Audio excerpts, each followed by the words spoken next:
सभी सम्मानित साथियों को जय भारत, जय संविधान। सुरेश जी जय भारत, नमो बुद्धाय, प्रेम जी। साथियों से निवेदन है अधिक से अधिक संख्या में जुड़ने का कष्ट करें। और आज मीन्स कल 9 अप्रैल है, जैसा कि आप सभी को पता है। 9 अप्रैल इस साल हमारे प्रियदर्शी सम्राट अशोक महान का जन्मोत्सव है। पूरे देश में बड़ी चर्चा है, समाज में लगातार लोग प्रयास कर रहे हैं इस जयंती को बड़े जोर शोर से मनाने के लिए। मैं आरपी द भारतीय राष्ट्रीय अध्यक्ष, भारतीय राष्ट्रीय पार्टी, सभी सम्मानित साथियों को, समस्त देशवासियों को तहे दिल से आभार व्यक्त करता हूँ। आप लोगों की अथक प्रयास से लगातार समाज में, देश में जागरूकता फैल रही है और लगातार लोग अपने वास्तविक मार्ग की तरफ बढ़ रहे हैं। और ये बड़े ही हर्ष और उल्लास का विषय है। साथियों, हमारे देश में जन्मे तमाम महापुरुषों को नमन एवं वंदन करते हुए, और विशेष तौर से आज 9 अप्रैल की पूर्व संध्या है और इस पूर्व संध्या पर मैं सम्राट अशोक महान और उनके नीतियों, सिद्धांतों, आदर्शों और उनके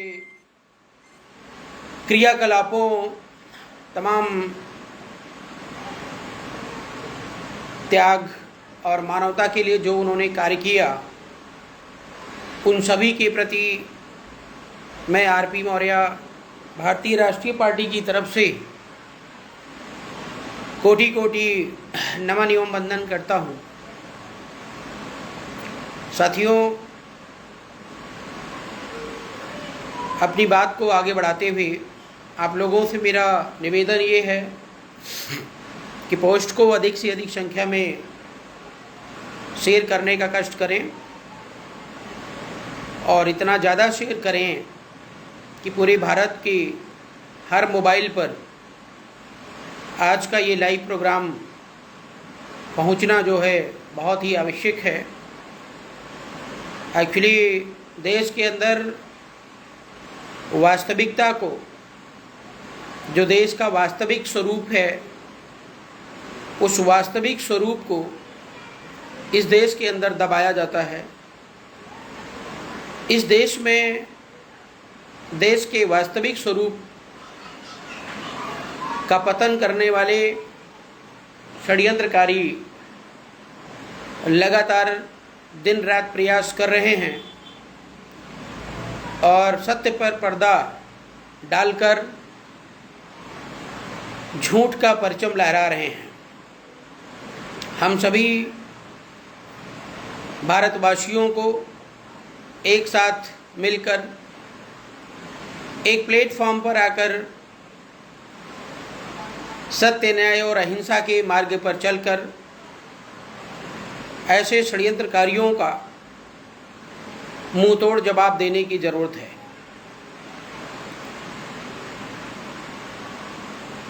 साथियों, अभी जैसा कि आपको पता है, पिछले रविवार ही था, 3 अप्रैल को आप सभी को पता है कि सारनाथ में एक बहुत बड़ा सामूहिक पूजा वंदना का कार्यक्रम रखा गया था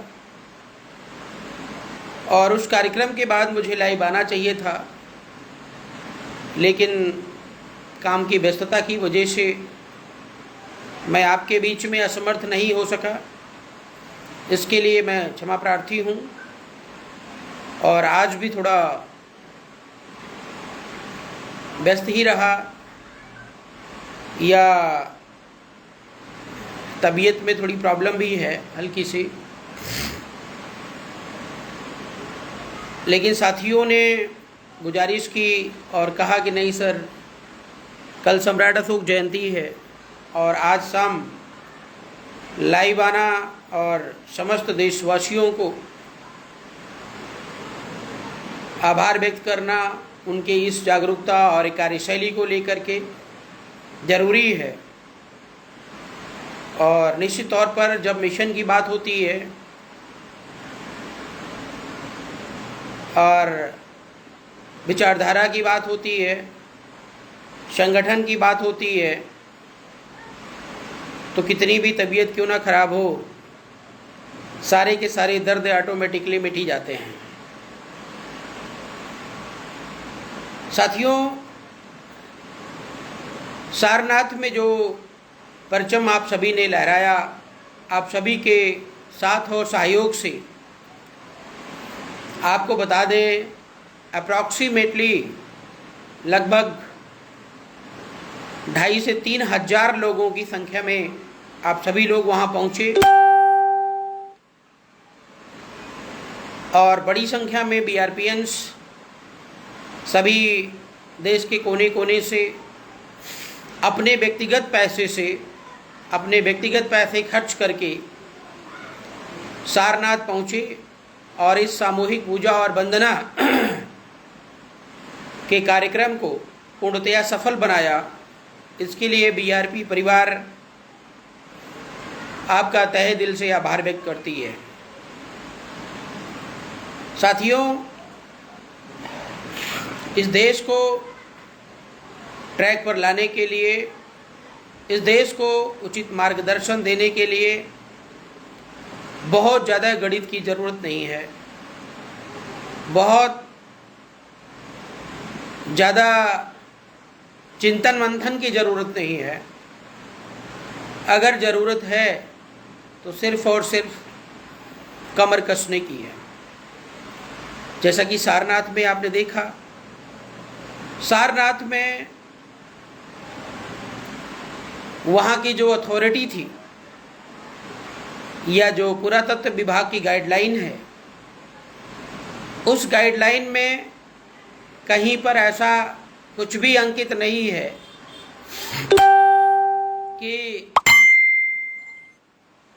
हम पूजा वंदना नहीं करेंगे या बौद्ध भिक्षुगण उस स्तूप पर नहीं जाएंगे या पूछ कर जाएंगे या उनके अनुसार जाएंगे, ऐसा कहीं लिखा नहीं है।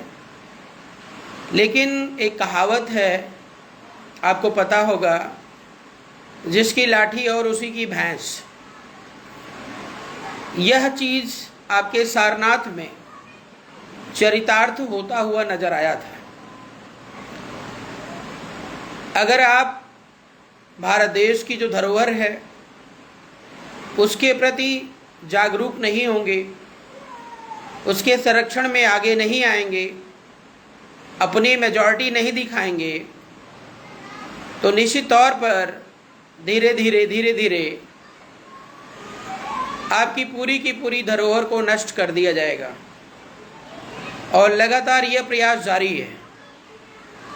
लेकिन बहुत अच्छा लगा आपके सारनाथ में कि जिस तरीके से आप सभी ने इंटरेस्ट दिखाया, जागरूकता दिखाया,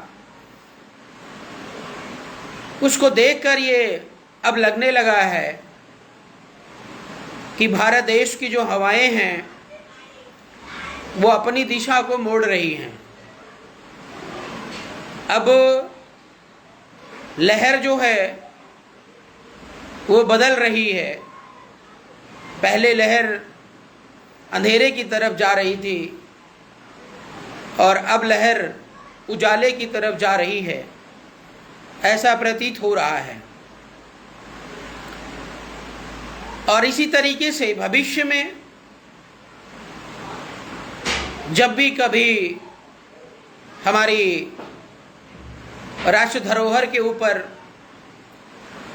ये आतताई लोग अतिक्रमण करते हैं या पतन करने का प्रयास करते हैं, आप सभी से मैं निवेदन करता हूं कि हमारी एक आवाज़ पर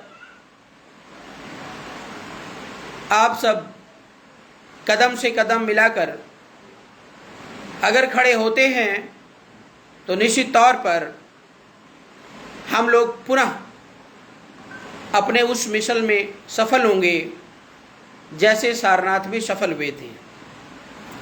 सारनाथ में आपको बता दें कि उस समय प्रशासन और आर्कियोलॉजिस्ट डिपार्टमेंट के तेवर कुछ अलग थे, लेकिन जब इतनी बड़ी संख्या देखी गई, उनका इंटेलिजेंस ब्यूरो ने रिपोर्ट दिया तो उनके पैरों तले जमीन खिसक गई और वो बचाव में आने लगे कि आप लोगों के माध्यम से कोई ऐसी एक्टिविटी नहीं होनी चाहिए, शांतिपूर्वक आप लोग पूजा वंदना का कार्यक्रम सफल बनाइए और हम लोग आपके साथ खड़े हैं। मतलब समझे, अकेला चना कभी भाड़ नहीं फोड़ता है।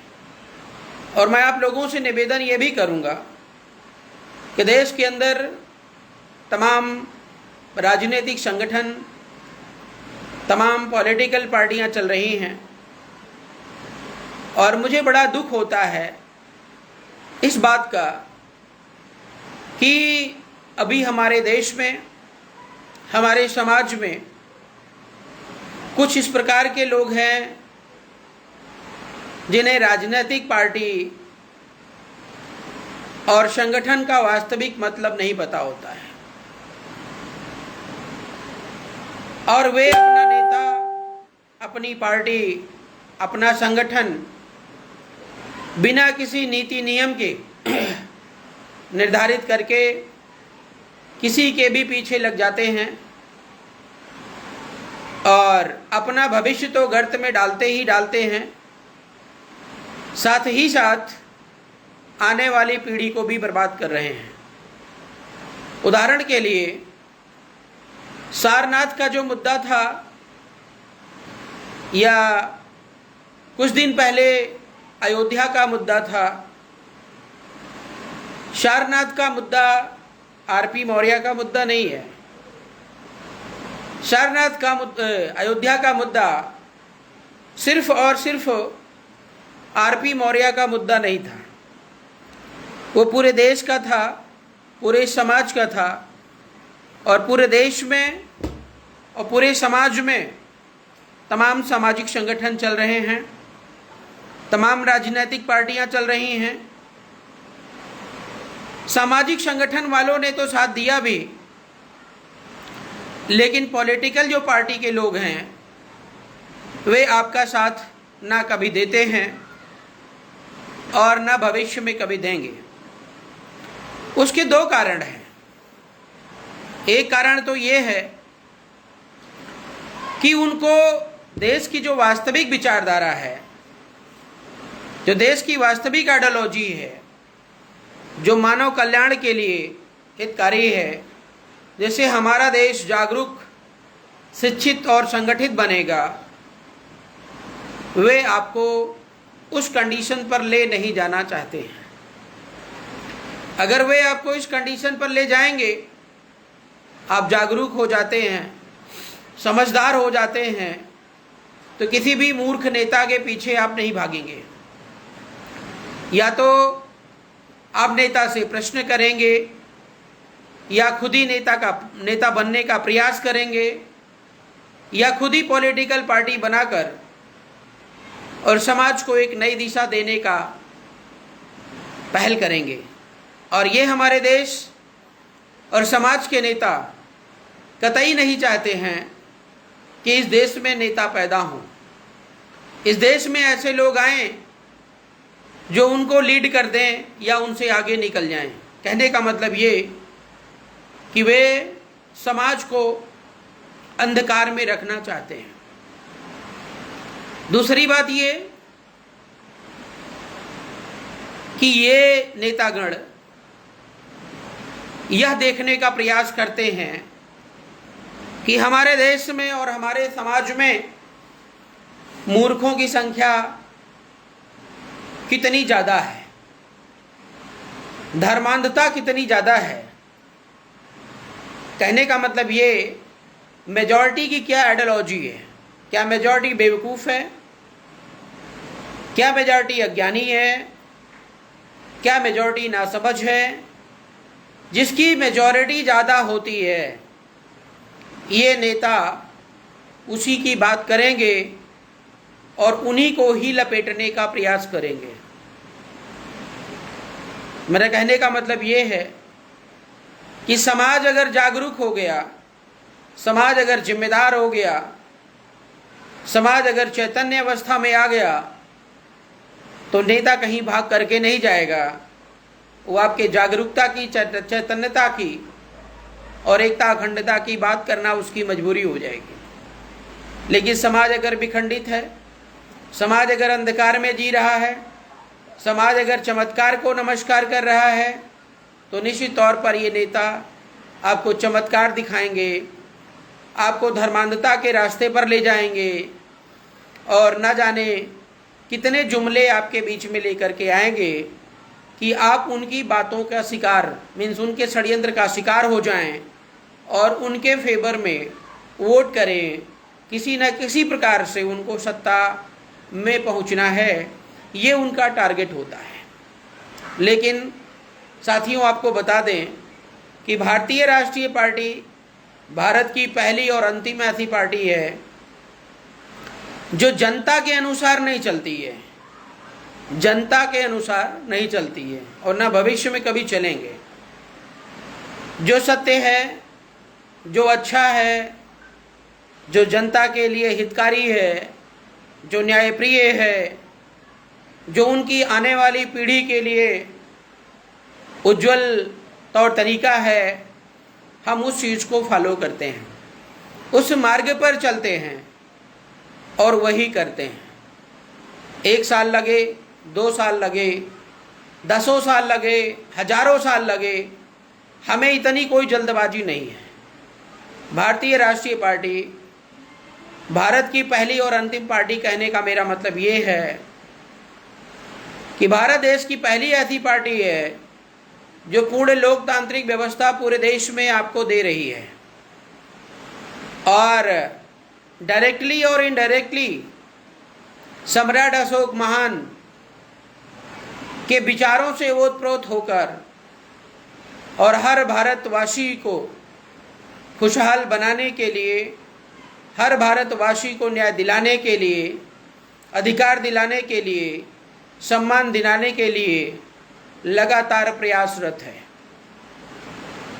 और जो भारतीय राष्ट्रीय पार्टी का कंसेप्ट है, भारतीय राष्ट्रीय पार्टी का स्ट्रक्चर है, भारतीय राष्ट्रीय पार्टी की संरचना है, उस संरचना तक आपको पहुंचना है।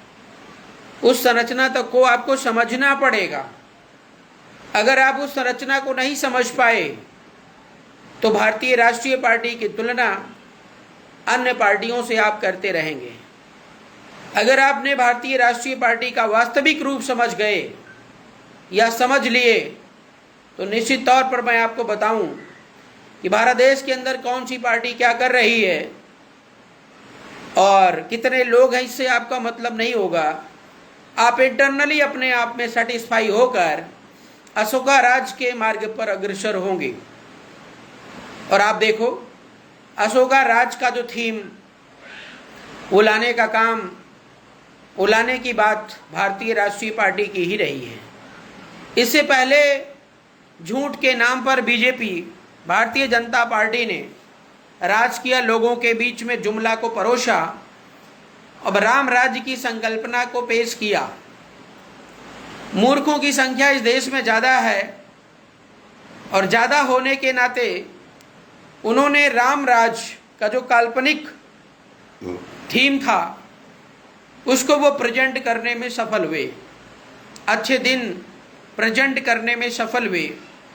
जब से बीजेपी सत्ता में आई, जब से शासन सत्ता में आई, तब से राम राज का नाम लेना इन्होंने बंद कर दिया है। अब आप देखोगे ना मीडिया में ना किसी के नेता के माध्यम से राम राज पर बात नहीं होती है, क्योंकि राम राज का जो कंसेप्ट है वो टोटल काल्पनिक है और टोटल वो फेल हो चुका है। इन्होंने अशोका राज को ही अपने तरीके से पेश करके राम राज बताया है। इसलिए साथियों, वह राम राज नहीं, वह अशोका राज की ही बात कर रहे थे। और अब वास्तव में हमें और आपको मिलकर अशोका राज को स्थापित करना है। कुछ साथी लोगों को, अक्सर नेताओं को हमारी बातें समझ में नहीं आती हैं। वो कहेंगे कि अरे आज देश के अंदर लोकतंत्र चल रहा है, राजतंत्र तो है नहीं, फिर अशोका राज की बात क्यों? साथियों, समझने वालों के लिए इशारा ही काफ़ी है और ना समझने वालों के लिए सारा समझा दो और फिर भी बाकी है। हम भारत देश के अंदर लोकतंत्र स्थापित करने की बात कर रहे हैं। सम्राट अशोका राज में, सम्राट अशोक के शासन काल में उनकी जो शासन प्रणाली थी, प्रक्रिया थी, वो राजतंत्र की रही है। लेकिन आज भारत देश एक लोकतांत्रिक देश है और आज अशोका राज को या अशोका राज की जो संकल्पना थी, जो थीम थी, जो उद्देश्य था, उसको देश में लागू करना और भी आसान हो गया। तरीका थोड़ा सा अलग होगा। वहाँ राजतंत्र था और यहाँ पर प्रजातंत्र है। और प्रजातंत्र के फॉर्म में अशोका राज को स्थापित करने का मेरा मतलब सिर्फ यही है कि भारत देश के अंदर हर समस्या का समुचित समाधान समय से हो और कोई भी व्यक्ति दुखी, पीड़ित, निराश, परेशान और मजबूर ना हो। हर व्यक्ति को उसका न्याय, अधिकार और सम्मान मिले। मुझे पता है कि भारत देश में अभी तक ऐसी कोई पार्टी नहीं है, भारतीय राष्ट्रीय पार्टी के अलावा, जो इस बात का दावा ठोक सके कि वो आपकी समस्याओं को जड़ से खत्म करने की क्षमता रखती है। तो मेरा आप सभी सम्मानित साथियों से ये निवेदन है कि नेता जो है वो समाज से बनता है, आपके साथ और सपोर्ट से बनता है, नेता से आप नहीं बनते हैं। मान्यवर कांसीराम का स्टेटमेंट रहा है कि समाज को इतना मजबूत बनाओ कि समाज का नेता अगर बिक जाए तो समाज तुरंत दूसरा नेता पैदा कर ले। भगवान बुद्ध ने जो मार्ग अपनाया, जागरूकता का मार्ग अपनाया, उसमें भी उन्होंने कहा अतदीपो भव। सभी लोग अपना मार्ग खुद चुनो और खुद आगे चलो। नेता ऑटोमेटिकली आपके पीछे चलेंगे। लेकिन बड़ा दुख होता है इस देश के आम जनता को देखकर कि वे नेताओं की वास्तविकता को समझने के बजाय वे नेताओं की सफलता को सैल्यूट करते हैं। अगर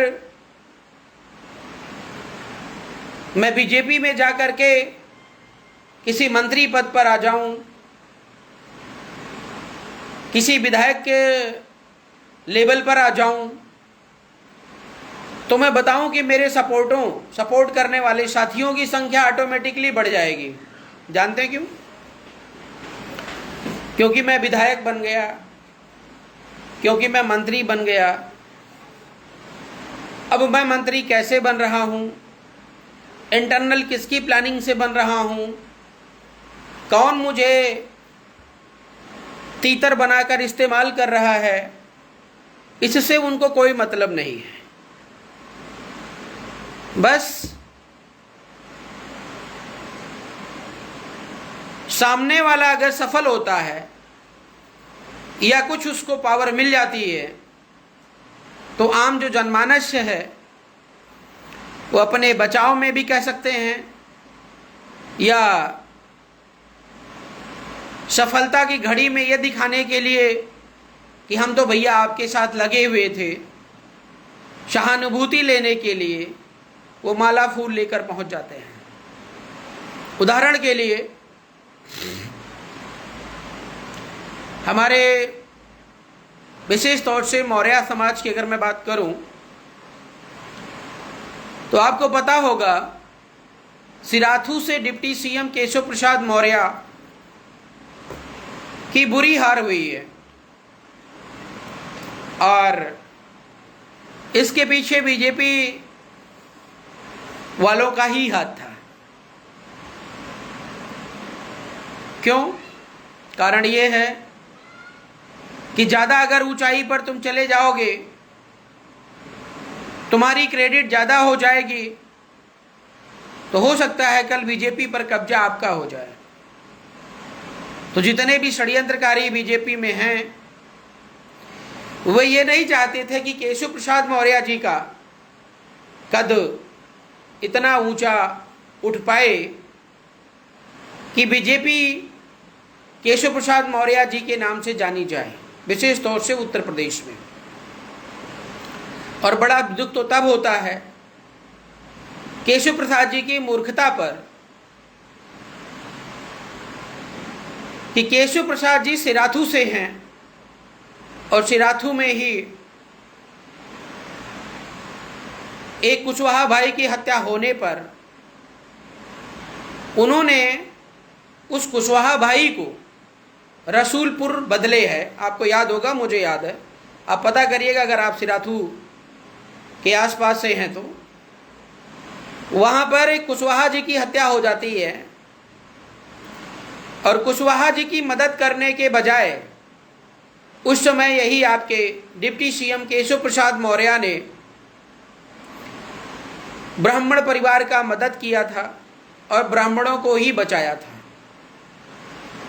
लॉकडाउन का समय था और आज जब बारी वहीं से लड़ने की आती है, चुनाव लड़ने की बारी आती है, तो उन्हीं ब्राह्मणों ने उनको भी वोट नहीं दिया, मीन्स केशव प्रसाद मौर्य को वोट नहीं दिया। बाप सोचिए कि बेवकूफ़ कौन है। दूसरी बात, केशव प्रसाद मौर्य को बुरी तरीके से हराया गया और हराने के बाद उनका पीठ थपथपाने के लिए उनको डिप्टी सीएम फिर से बना दिया गया। डिप्टी सीएम फिर से बना दिया गया।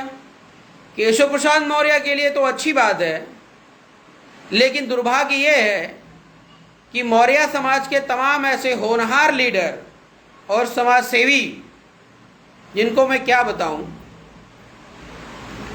बड़ा दुख होता है, बड़ा आश्चर्य होता है कि आखिर चाटुकारिता कब तक केशव प्रसाद मौर्य को माला फूल पहना रहे हैं, उन्हें बधाई दे रहे हैं। हमारे समाज का नेता है, हमारे समाज के नेता को मुख्यमंत्री बनाया गया है। साथियों, जो आम जनमानस है उनसे मेरा निवेदन है, दलालों से, चाटुकारों से मैं निवेदन नहीं करता हूं कि ऐसी कंडीशन में अपनी मानसिक मनोदशा को सही दिशा में ही रखें। सम्राट अशोक की जयंती कल है, तो सम्राट अशोक के विचारों पर ही हम बात कर रहे हैं। सम्राट अशोक ने अपने भाइयों को काट डाला था, ये बात शायद आपको पता होगी। कई लोग इसको बुराई भी लेते हैं, कहते हैं जो व्यक्ति अपने भाइयों को काट डालेगा वो कैसा शासक होगा। मैं उनकी इस कृत्य की कोटि कोटि प्रशंसा करता हूँ। सम्राट अशोक भाई के प्यार में मगन नहीं थे। सम्राट अशोक अपने घर परिवार के प्यार में मगन नहीं थे। सम्राट अशोक महान ऐसे नहीं बने। सम्राट अशोक प्रियदर्शी ऐसे नहीं बने। सम्राट अशोक न्यायप्रिय ऐसे नहीं बने। सम्राट अशोक ने धर्म का मार्ग चुना। धर्म का मतलब हिंदू मुस्लिम सिख ईसाई से नहीं है। धर्म का मतलब उनकी जो जिम्मेदारी थी, उनका जो कर्तव्य था, उस कर्तव्य को उन्होंने बखूबी से निभाया। जो व्यक्ति धर्म के मार्ग से भटकता था, उसको उन्होंने अपने रास्ते से हटाया, चाहे वो अपना कोई सगा हो और चाहे कोई विरोधी हो। जब तक उन्होंने तलवार के बल पे, तलवार के दम पर शासन किया, तो मैं बता दूं, बड़े से बड़े राजा उनके सामने घुटने टेक देते थे और सामने आकर के कांपते थे। ऐसे थे सम्राट अशोक महान। और वहीं पर आम जनता के लिए इतने दयालु, इतने निष्ठावान, कर्तव्यनिष्ठ, इतने न्यायप्रिय थे कि जिसकी तुलना किसी से भी नहीं की जा सकती है। जब उन्होंने बौद्ध धर्म को स्वीकार किया, भगवान बुद्ध के मार्ग पर आए, तब तक उन्होंने बहुत कुछ कर दिया था। शायद भगवान बुद्ध के मार्ग पर आने से पहले इतने क्रूर और इतने चंड नहीं होते, तो निश्चित तौर पर उनकी बात को कोई सुनता नहीं। निश्चित तौर पर उनकी बात को कोई सुनता नहीं, क्योंकि आजकल जमाना प्यार का नहीं है, उस समय भी नहीं था। आप किसी को भी प्यार से समझा लीजिए। मैं पिछले 3 से 4 साल से आपके नेताओं को, मौर्य समाज के नेताओं को समझा समझा के थक गया हूं, लेकिन एक भी नेता एकता के मार्ग पर स्वार्थ को छोड़ने के लिए तैयार नहीं है। समाज के बीच में जाते हैं तो यही कहते हैं, आपके समाज की पार्टी है, चंदा दे दो, आपके समाज की पार्टी है, वोट दे दो, आपके समाज की पार्टी है, फला कर दो। लेकिन जब बात ये आती है कि समाज में कई नेता हैं तो सब एक क्यों नहीं हो जाते हैं, तो मैं आपको बता दूं, कोई भी व्यक्ति लोकतांत्रिक व्यवस्था को ना मेंटेन करना चाहता है और ना अपना वो स्वार्थ छोड़ सकता है। तो ऐसी स्थिति में अगर बात सम्राट अशोक की कर रहे हैं, तो सम्राट अशोक अगर होते या उनके विचारों को आप फॉलो कर रहे हो, तो निश्चित तौर पर आपके अंदर वो क्षमता होनी चाहिए कि आप खुद में निर्णय ले सकें क्या उचित है और क्या अनुचित है। भारतीय राष्ट्रीय पार्टी ये सिर्फ मौर्य समाज की पार्टी नहीं है। मैं मौर्यों को टारगेट इसलिए विशेष तौर से करता हूं कि मौर्यों में जो जगह हैं वो सो रहे हैं, जो जगह हैं वो सो रहे हैं, और जो सो रहे हैं उन्हें जगाया जाना इतना आसान ही नहीं है। और ये दयनीय दशा जो है वो सोते हुए लोगों से नहीं है, ये उन लोगों से है जो जगे हुए हैं। जो जगे हुए हैं उनके अंदर सम्राट अशोक नहीं है। उनके अंदर सम्राट अशोक जैसा डेडिकेशन, जैसा निस्वार्थ भाव, जैसा समाज के प्रति निष्ठा और लगन, वो नहीं है। सम्राट अशोक उनके अंदर मर चुका है। उनको बुद्ध से मतलब नहीं है, उनको अशोक से मतलब नहीं है, उनको अखंड भारत के जनक सम्राट चंद्रगुप्त से मतलब नहीं है। मतलब है सिर्फ और सिर्फ अपना पेट भरने से। इसलिए समाज विखंडित है। तो मौर्य समाज के लिए सबसे पहला और अंतिम मार्ग अब यही है, भारतीय राष्ट्रीय पार्टी। और भारतीय राष्ट्रीय पार्टी, मैंने आपको पहले भी बता दिया, हमें इससे मतलब नहीं है कि समाज मानता है या नहीं मानता है। नेता वो होता है जिसकी अपनी एक अलग पहचान होती है, उसका मार्ग एकदम अलग होता है। वो दलाली नहीं करता है, वह किसी नेता या किसी ऐसी विचारधारा के पीछे नहीं चलता है जो मानव हित में ना हो। और भारतीय राष्ट्रीय पार्टी की अपनी एक अलग पहचान है। अशोका राज की थीम को स्थापित करने वाला इस देश में भारतीय राष्ट्रीय पार्टी ही है। भारतीय राष्ट्रीय पार्टी ही है जो भारत देश में अपनी बात को दमदारी से रखता है। भारतीय राष्ट्रीय पार्टी ही ऐसी पार्टी है जो आपके सुख और दुख को डायरेक्ट आधी रात सुनने के लिए तैयार है। लेकिन सामाजिक संगठन इस देश में बहुत सारे चल रहे हैं और मुझे बड़ी खुशी है कि चाहे तो कोई मार्ग पर हो, पॉलिटिकल फील्ड में या ना हो, चाहे इंटरटेनमेंट के लिए, चाहे जागरूकता बस, या कैसे न कैसे सम्राट अशोक जयंती कल मना रहे हैं धूमधाम से। उन सभी महापुरुषों को, समाज सेवियों को जो कल 9 अप्रैल को जयंती का आयोजन जगह जगह कर रहे हैं, उनको मैं बहुत बहुत आभार व्यक्त करता हूं कि इस प्रकार की जागरूकता को लगातार फैलाते रहें। और अगर हमारी मंजिल एक है तो कहीं ना कहीं किसी न किसी चौराहे पर हमारी और मुलाकात, हमारी और आपकी मुलाकात जरूर होगी। और जो लोग सम्राट अशोक जयंती नहीं मना रहे हैं, नहीं मनाने का मतलब है कि वो उनके द्वारा कोई आयोजन नहीं किया जा रहा है, उनसे मेरा निवेदन ये है कि नज़दीकी जहाँ पर भी कोई आयोजन कर रहा है उस आयोजन में अधिक से अधिक संख्या में पहुँचे और उस आयोजन को सफल बनाएं। साथ ही साथ अपने घरों में, जैसे आप होली,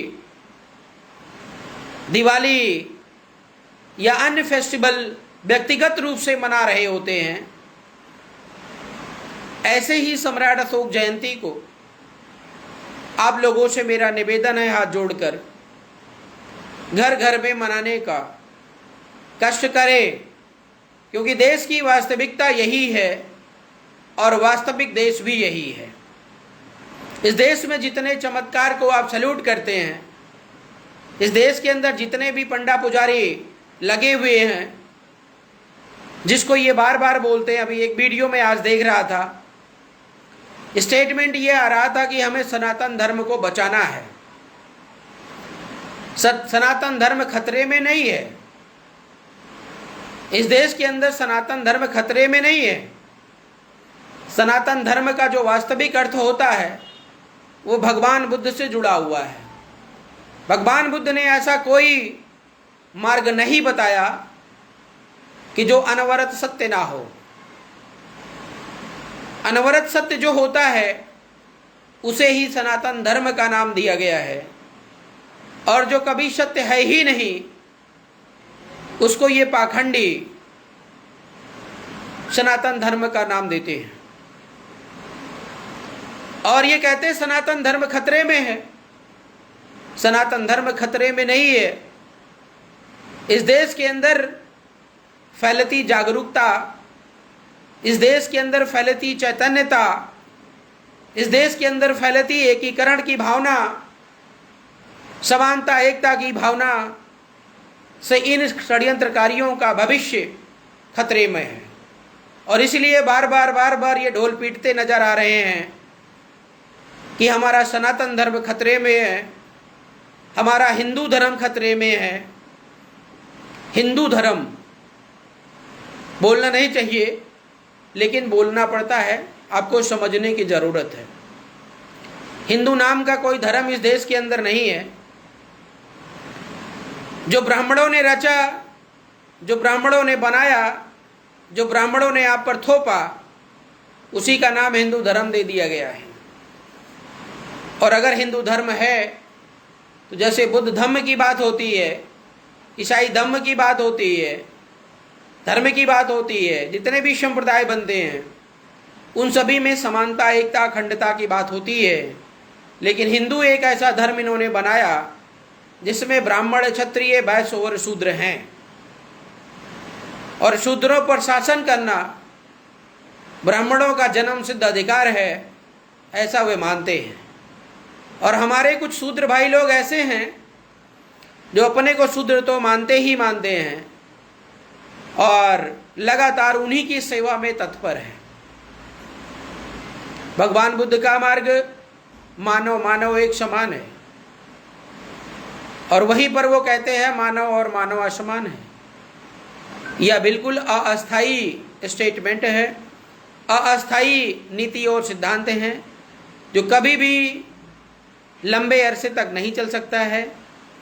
तो मेरा आप सभी लोगों से निवेदन है, यत दीपो भव, अपना जो दिमाग है उसको इस्तेमाल करिए और सही और गलत का आकलन करते हुए उचित मार्गदर्शन पर आगे बढ़ें, मार्ग पर आगे बढ़ें। निश्चित तौर पर आपकी हर समस्या का समाधान होगा। और किसी नेता के पीछे चलकर आप अपनी विचारधारा को कुंठित कर रहे हैं। मैं आपको बता दूं, भारत देश के अंदर कोई भी ऐसे नेता नहीं है, अभी तक मिला ही नहीं है, जो राजनीतिक और सामाजिक लेवल पर हमसे बात कर ले, मतलब नीतिगत, सैद्धांतिक रूप से सॉल्यूशन पूर्ण उत्तर दे दे। और मैं फिर से यही बोलूंगा कि नेता आम जनता होती है, नेता जैसी चलती है, जनता जैसी चलती है वैसे नेता भी चल पड़ता है। उदाहरण भी मैं आपको बता दूं कि सम्राट अशोक की क्रेजिंग लगातार देश में बढ़ रही है, और गली गली में जब सम्राट अशोक जयंती मनाई जाने लगेगी तो यही नरेंद्र मोदी, यही योगी आदित्यनाथ, यही कांग्रेस वाले, यही आम आदमी पार्टी वाले गली गली में सम्राट अशोक जयंती मनाते हुए नजर आएंगे। अब इसको देख लीजिएगा। अब आप इससे समझ सकते हैं कि वे सम्राट अशोक जयंती पहले नहीं मनाए, सम्राट अशोक से पहले वे प्रभावित नहीं हुए। वे ये देखते हैं कि जनता कौन सी विचारधारा को मान रही है और किस विचारधारा पर वोट चल रही है, और अगर वोट लेना है तो उसी विचारधारा को अडॉप्ट करना पड़ेगा। अगर जनता अंधविश्वास में लिप्त है तो नेता को वोट लेने के लिए अंधविश्वास फैलाना पड़ता है। तो काहे का नेता, काहे का नेता? नेता का मतलब होना चाहिए भगवान बुद्ध की तरह, सम्राट अशोक की तरह, बाबा साहब भीमराव अंबेडकर की तरह, ज्योतिबा फूले की तरह, सावित्रीबाई फूले की तरह वो समाज का मार्गदर्शन करे, जो समाज के हित में हो, जो अंधकार में है उसे प्रकाश में लाने का कष्ट करे, तब तो आप उसे नेता कह सकते हैं। लेकिन जब आप अंधकार में हैं, नेता भी अंधकार फैला रहा है, तो उसको नेता नहीं कहते हैं, उसको स्वार्थी और दलाल कहते हैं। तो मेरा समस्त देशवासियों से निवेदन है कि भारत देश में सम्राट अशोक की जयंती को धूमधाम से मनाया जाए, और भारत देश की पहचान अशोका, भारत देश की जान अशोका, भारत देश का अरमान अशोका। अब मेरे को बहुत ज़्यादा रीमिंग लाइन्स नहीं आते हैं और मैं ज़्यादा उस पर प्रयास भी नहीं करता हूँ कि हमारे कई भाई लोग हैं जो लिखते भी हैं, गाते भी हैं, तो ये सब मैं जिम्मेदारी उन पर देता हूँ। और चलते चलते मैं एक बात और बता दूं साथियों, बड़ा दुर्भाग्य है कि देश में सम्राट अशोक का जयंती पे छुट्टी नहीं हो रही है। इसके लिए हमने गृह मंत्रालय, प्रधानमंत्री कार्यालय, राष्ट्रपति को लेटर लिखा है, लेकिन अभी उस लेटर से कोई प्रभाव नजर नहीं आ रहा है। भारत देश का राष्ट्रीय चिन्ह सम्राट अशोक की लाट है, जो पूरे वर्ल्ड में आपको ऐसा नहीं मिलेगा। आपका जो भारतीय संविधान है बाबा साहब भीमराव अम्बेडकर ने बनाया, बाबा साहब भीमराव अम्बेडकर के नेतृत्व में बना, और वह संविधान पूरी तरह लोकतांत्रिक और सम्राट अशोक की नीतियों सिद्धांतों पर आधारित है। और आपका वह ओजस्वी तिरंगा झंडा, जिसको देखकर दिल खुश हो जाता है, जिसमें सम्राट अशोक का धम्म चक्र विराजमान है। अब आप समझ सकते हैं कि यह राष्ट्र किसका है, यह राष्ट्र किसका है, यह राष्ट्र किसके नीतियों और सिद्धांतों पर चल रहा है, यह राष्ट्र किससे संचालित हो रहा है, और इस राष्ट्र का राजधर्म क्या है, और इस राष्ट्र में सबसे बड़ी पूजा वंदना किसकी होनी चाहिए। ये प्रश्न बड़ा लॉजिकल है, इसके प्रति आपको सोचना पड़ेगा। नेता हो, प्रधानमंत्री, मुख्यमंत्री, राष्ट्रपति, मैं इन लोगों से उम्मीद नहीं करता हूँ, मैं इन लोगों से उम्मीद नहीं करता हूँ, क्योंकि देश जब से आज़ाद हुआ है अभी तक कोई ऐसा राष्ट्रपति बना, न कोई ऐसा प्रधानमंत्री बना, न कोई ऐसा मुख्यमंत्री बना जो वास्तव में आपकी समस्या का समाधान करना चाहे। मीन्स खुद में उस सम्राट अशोक जैसा नेतृत्व, सम्राट अशोक जैसी क्षमता रखता हो। तो अब आप सभी को लग करके देश की वास्तविकता को समझते हुए देश को अशोका राज के मार्ग पर अग्रसर करना है, आगे ले जाना है। ये आप सब की और हमारी बहुत बड़ी जिम्मेदारी है। और जो भी पार्टी संगठन इस मार्ग पर चलता है, बीआरपी, भारतीय राष्ट्रीय पार्टी, आरपी मौर्य, इनेलो परिवार, सभी उसके शुक्रगुजार रहेंगे और तन मन धन से उनकी सेवा में खुद को समर्पित करते हैं। साथियों, इसी के साथ मैं अपनी बात को विराम दूंगा और बेस्ट विशेष के साथ कि कल का दिन आपका बहुत ही आनंददायी हो और पूरे देश में एकता का परिचय देने की जिम्मेदारी हमारी आपकी है। आपके सारे व्हाट्सएप की डीपी पर सम्राट अशोक का लोगो हो, या डीपी सम्राट अशोक के नाम से हो, या डीपी में सम्राट अशोक की फ़ोटो हो, मतलब कैसे भी करके पूरे देश में एक बहुत बड़ा माहौल को क्रिएट करना है। और ये हमारी और आपकी जागरूकता का परिणाम होगा। निश्चित तौर पर आज नहीं तो कल हम अशोका राज की स्थापना करने में पूर्णतया सफल होंगे। इसी के साथ मैं अपनी बात को विराम दूंगा। बहुत बहुत धन्यवाद आप सभी को। जय भारत, जय संविधान, जय सम्राट अशोक महान, जय अखंड भारत के जनक सम्राट चंद्रगुप्त मौर्य और हमारे वर्तमान भारत के जनक बाबा साहब भीमराव अम्बेडकर की जय हो। बहुत बहुत धन्यवाद साथियों।